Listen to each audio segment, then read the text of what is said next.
Şimdi seni döverim. Niye yaramazlık yapıyorsun? He? Niye sen? Niye yaramazlık yapıyorsun? Sen niye yaramazlık yapıyorsun? He? İn aşağı bakayım sen de. Seni var ya.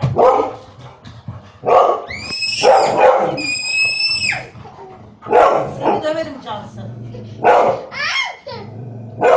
Sus. Bak seni bak.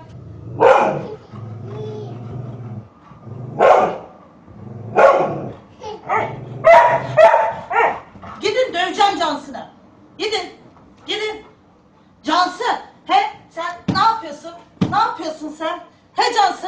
Sen ne yapıyorsun Cansu? Dur ısır suratını. Sen Cansu ne yapıyorsun? Sen ne yapıyorsun Cansu? Al ısırıyor. Isırma tamam ben dövmüyorum. Sen Cansu ne yapıyorsun?